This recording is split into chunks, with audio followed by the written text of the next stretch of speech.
Hello and welcome to the studio. I have an update on staining lino. I recently did a YouTube film about using these acrylic inks that I bought by mistake, and I just wanted to show you how they're really helping me with a new project. So I am creating some prints directly from drawings.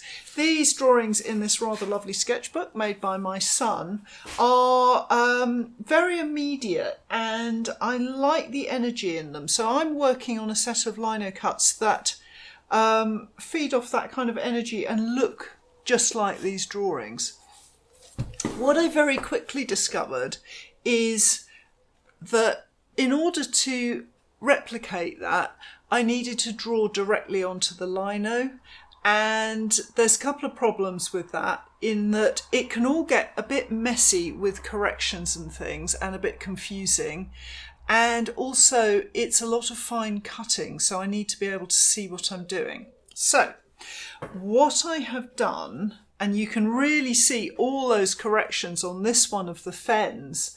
If you look, you can see where I've washed off that ink, and also I've changed the height of the horizon a few times, and I've kind of fiddled about with working where the water is.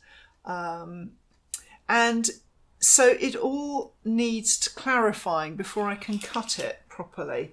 So what I'm doing is, instead of staining the whole piece of lino with one colour, my trademark pink, I'm actually using the stain to differentiate areas of the print so that it makes the cutting much, much easier. However, it's not quite that simple because you need to think about how those inks work together.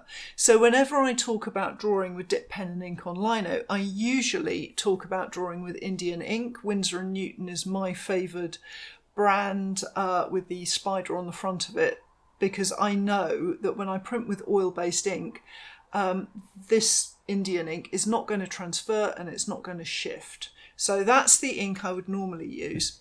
But here that would not work. If I was doing a standard lino cut, I could use my acrylic ink to stain the block, and then when it was dry, I could draw with my Indian ink on top of that. No problem when it comes to printing with the oil-based inks. However, this time around, I've done my drawing first, and then I'm using these acrylic inks to stain different areas of the print. And if I used the Indian ink, then it would just run when I put the acrylic onto it. So it would mess the drawing up and just be a disaster.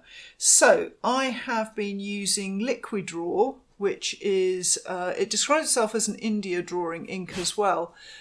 And it says that it's waterproof. And I ran some experiments. This stuff, once it's dry, does not run when I put these acrylic inks on it.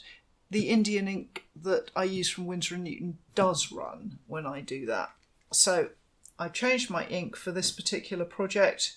To be honest, it would be fine for other projects as well. It's just that I have like the bumper bottle of Indian ink, so I'm going to be using that still. So I've gone with the the waterproof drawing ink, drawn out my print, and then I've been able to colour in the different areas so that I can see what I'm doing. The other thing about these acrylics is that they have a white in them. They have a white that's quite opaque, and that's been useful here for roughing out my sky so that I can see how it looks. You'll notice that it is, of course, the reverse of my sketch, because when I print it, it will be the mirror image. And so what I do to get around that is to draw it out and I photograph it, and then I use the simple editing program on my phone or iPad to flip the picture around so that I can keep checking that it works in reverse. Here you can see the difference. So this is only a rough of the sky, and I'll work on that later, but that white is good for that. The other thing about the inks is I'm diluting them slightly because I do not want to lose sight of what I'm doing, especially when it's sort of very fine detail around here. So I think that's about it. If you've got any questions, as always, post them in the comments section, and I will note exactly what the inks are there as well. So thank you very much for joining me in the studio. We are probably going to have a bit of a break from filming for a while because I've got to pack my studio to move house.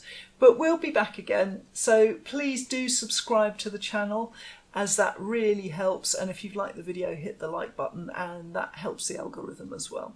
Thanks a lot. Bye for now.